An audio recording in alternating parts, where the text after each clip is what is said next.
Welcome. This is Dr. Bill Seeger coming to you from the UT Arlington Fort Worth campus in downtown Fort Worth.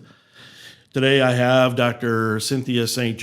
with me, and this is a first for our program. It's our first podcast, so our listeners can get more familiar with the individuals that are intimately involved with our program, our EMBA program.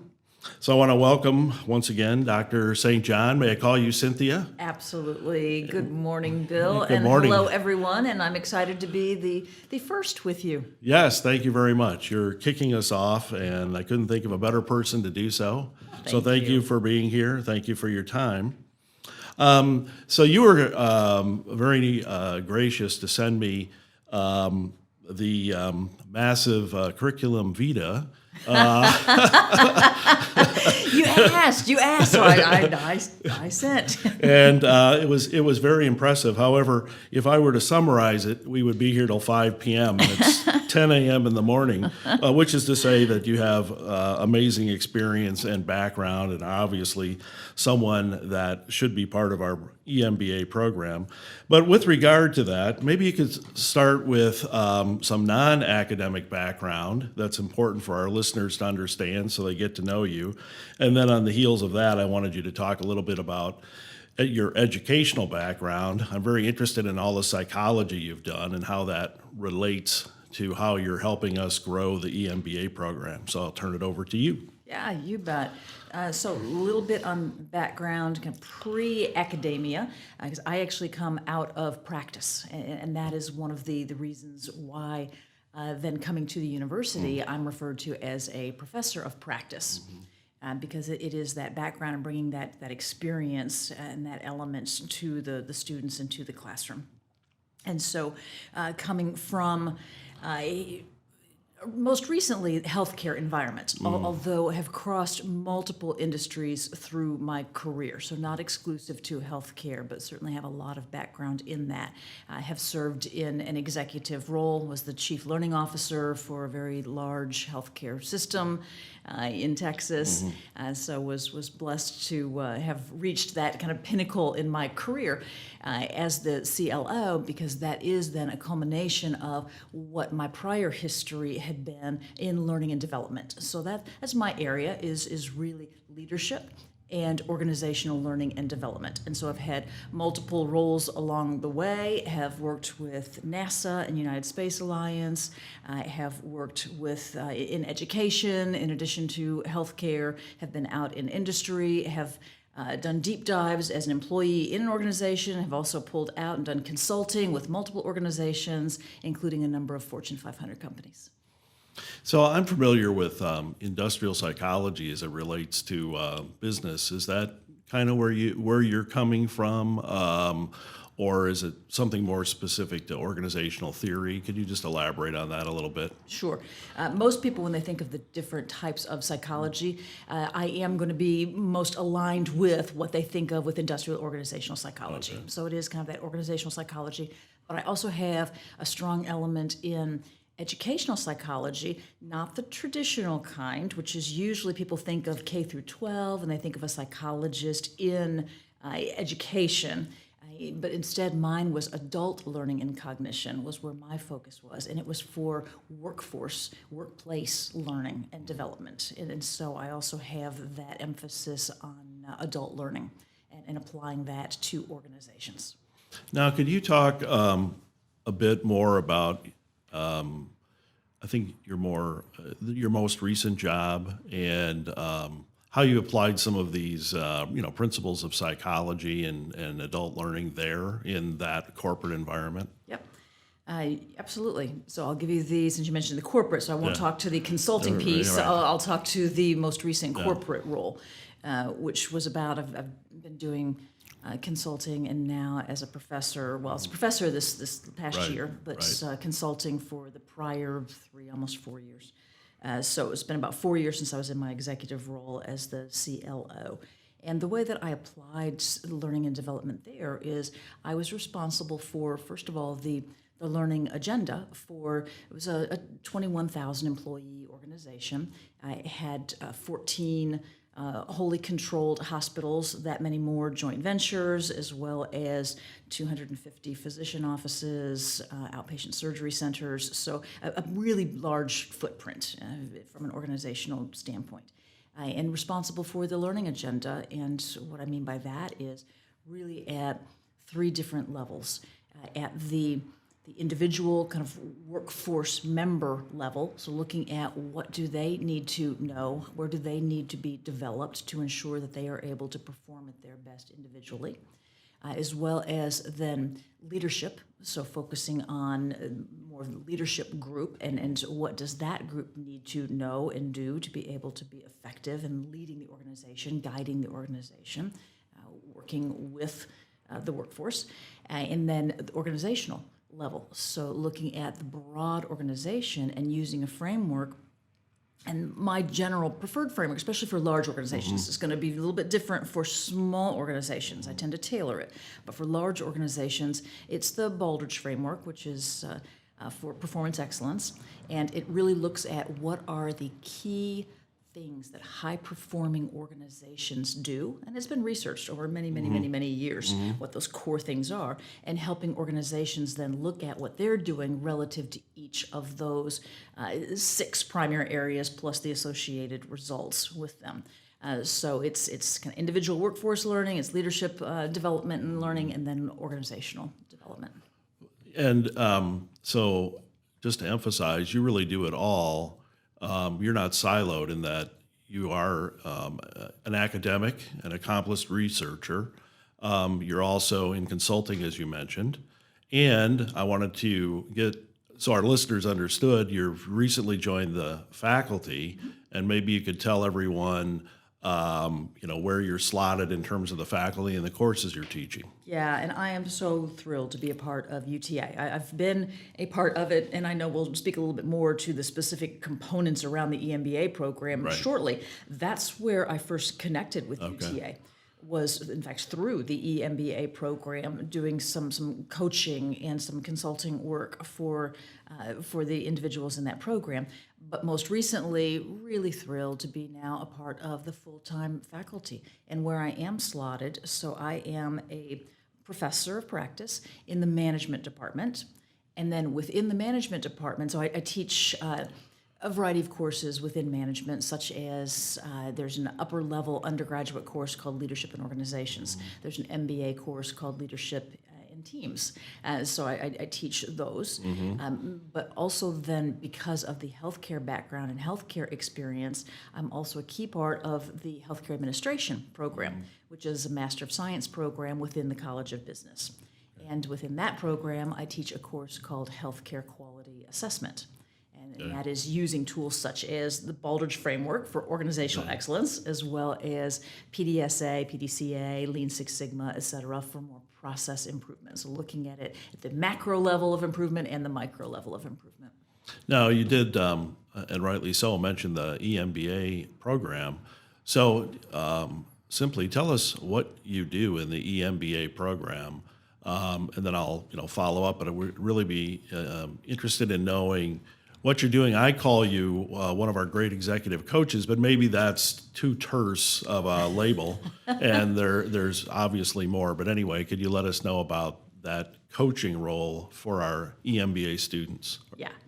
So I'm happy to be able to continue in that role where I initially started and what brought me to UTA and getting to know the folks, which, and I'm not saying this because you guys pay me, honestly, not because I'm part of the payroll, but I was so impressed with the people at UTA that I was encountering, with the dean of the College of Business, with the directors of the programs within the College of Business, with then the faculty that I was encountering and other staff and administrators. So impressed with that group of folks that it started becoming more of my kind of consulting work and spending more time and engaging, because it's such a great group and so many wonderful things that we could do together and accomplish, that then it led to an opportunity of saying, wow, I would actually be willing to set aside a lot of this consulting work that I do less of it and come on board full time because of the amazing people. So, Right. so for those out there that are really drawn to a good group of people, if that's important and you want to interact with a team that is amazing humans as well as incredible academics, then this is certainly a place to be. Yeah. But back to your original question is, so what do I do with that aspect of the EMB program?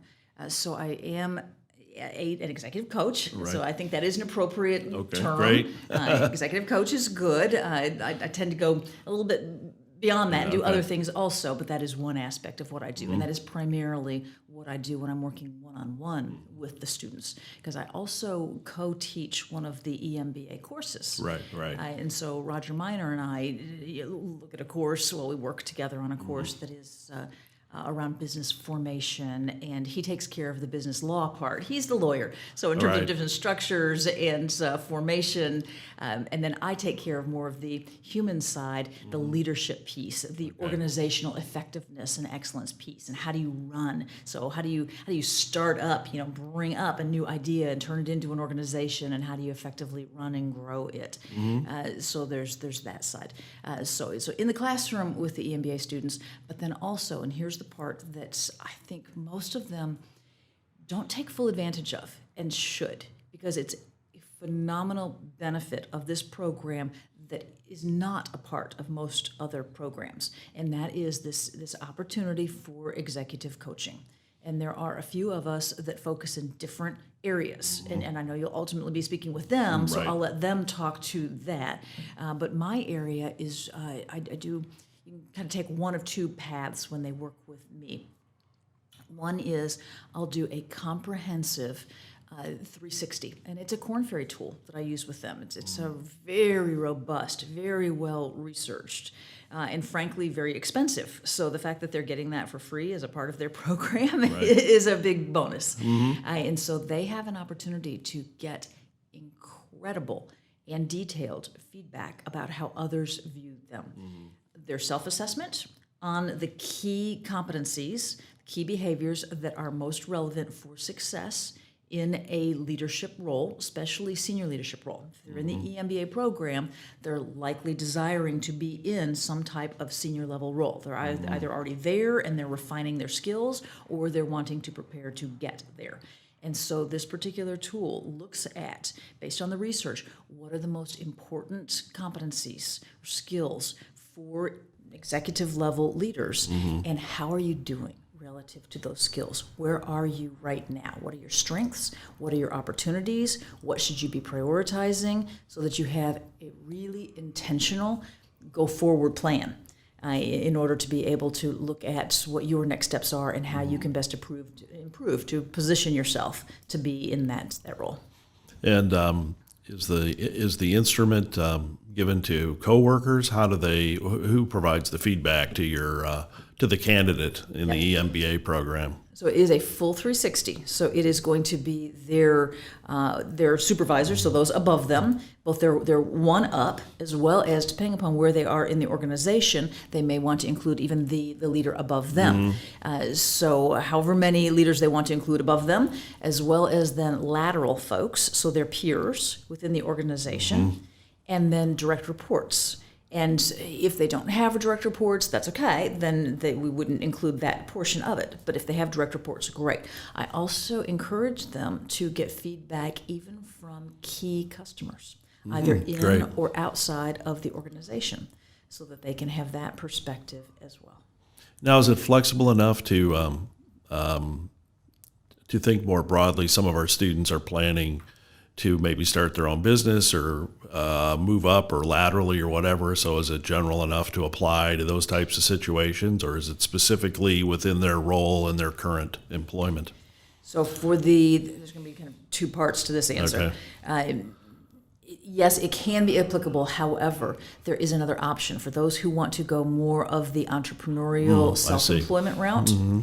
But to finish up on those who are wanting to move up either within an existing organization or want to move to another organization and move up, but go up within an existing organization, then I think that the Korn Ferry tool is a really good approach for them to understand what those key competencies are and see where they are relative to those. Right. For the other group, for for the group that really wants to go the entrepreneurial route. Then I tend to take a slightly different approach with them because there's an even smaller set of competencies that are critical for successful entrepreneurs. And so we look at those. We look at those unique competencies and we look at how they're doing in those areas and see where their opportunities are. And then I can also coach them a little bit differently. So the others, it might be on a development plan in terms of, okay, what are your strengths that you're going to continue to build on, focus on, really leverage to set yourself apart and be successful. Mm-hmm. And then what are potential showstoppers that, if not addressed, because not everything is worthy of development, you need to be very intentional about where you develop yourself. And so that's part of it also. Be very careful about just randomly selecting or trying to develop in every area where you think you have a perceived weakness. It's not that. There are some very strategic things that we can do to make sure you are selecting the right areas to develop and putting your energy and effort in the right place. So whether Perfect. they're going entrepreneurial, whether they're going within a current existing organization, corporation, there is an opportunity for them, and we just tailor it to their needs. Yeah, that's fantastic to hear about the flexibility, which I didn't realize. So I will continue to get that word out. Yeah, they just need to let me know kind of Right. what their path is so that we make sure that we go down the appropriate direction for them. So on average, how much time do you spend evaluating the instrument with the candidate? So once they reach out, once they're they're in the program, they're ready to do the coaching piece and work with me. They reach out, and if they're going the path of the Korn Ferry assessment, that 360, then I give them instruction in terms of how to identify their people, because that's their first step, is we go ahead and we do the assessment. And then our work really starts when we get together for the first time one-on-one. It's going to be going over this really robust report that they receive. Okay. They get almost it's between like 40 and 50 pages worth of a report that goes into detailed information about these various competencies. They can see it at a high level. There's a high level, at glance that they're able to look across all these competencies and see strengths, opportunities, potential showstoppers. And those derailers are key to look at, especially if it just has not been brought to their attention. There are some kind of hidden derailers that people may not know until they go through this process and get that feedback, and then it becomes evident, and those are the areas where you really, really want to focus. So one concrete deliverable is the extensive report. Then you're there step by step to interpret and give advice. Right. So assess yourself in this part of the program. What kind of outcomes are you looking for? How do you say, Cynthia, have accomplished something with this candidate? What are your key performance indicators after you've gone through the process? Yeah. So one key outcome, it does relate to that deliverable of that report, is that they have an increased understanding of their current leadership profile, where their strengths are, where their opportunities are, that they are coming out of this with heightened awareness and clarity about what that looks like, much more so than what they come in with. So that's one key aspect. Another aspect is that they are able to, through our conversations and through looking at their feedback and through identifying, where do you want to go? What are your goals? Because this is not just a vanilla tool that's going to get applied with everyone the same way. It is going to be used very intentionally based on that individual's intended goals. What are they trying to accomplish?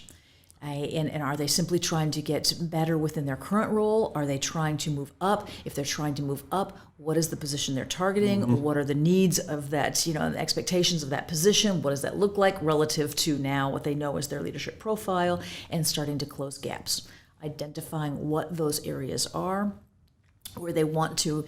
As I mentioned earlier, you don't want to develop in every area. You're potentially going to waste time and energy. You want to be very strategic about where you develop. So that's another indicator or outcome, is if they walk away with clarity about here, because there are also different ways to develop. There's a continuum, and I won't go into that here. That could take a lot more. They can take your class. I teach a class on that, yes. Take that class, listeners. But there are multiple different ways to develop this. So think of it as a continuum, and identifying which is appropriate for which potential need and opportunity. So making sure that they walk away with clarity on that as well. So they understand kind of their current leadership profile, they have clarity about where they're going, what they want to accomplish, and then they have clarity about how to close the gap between here and there and know what to focus on, and just as importantly, if not more importantly, what not to focus on. Well, you've given us a fantastic all-around view, not only of yourself, but the programs that you're involved in. So I'm sure our listeners understand how much effort you're putting into this. So do you have any free time? And if so, what do? Read academic textbooks? Okay, that is sadly close to the truth. I would have been frightened had you asked me, like, what's your favorite non-work related book that you've read recently? Right. There would have been dead silence because no. Unfortunately most of what I read, because I enjoy what I do. And so some are going to think that I'm totally geeking out here, but I really do enjoy what I do. So most of whenever I do have leisure time and whenever I am using it to read, it's something that is professional and is related to either the courses that I teach or the type of coaching and consulting that I do to make sure that I'm constantly refining my skills and being able to relay that to students so that it helps refine and develop their skills also. But in terms of what I do for fun, there is something I do for fun in those rare moments or when I carve out some time. Love to travel, and it is almost 100% water-based because I am a water person, and ever since I've relocated to the DFW area about 10, 11 years ago now, not any big bodies of water around here, so I always get back to big water. So whether that's a large lake or better, the Gulf or the ocean.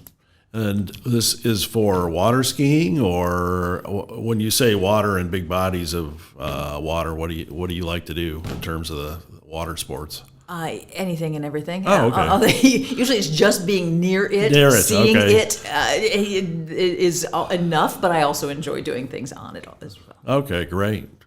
Well, it's good to hear that you do find time for leisure.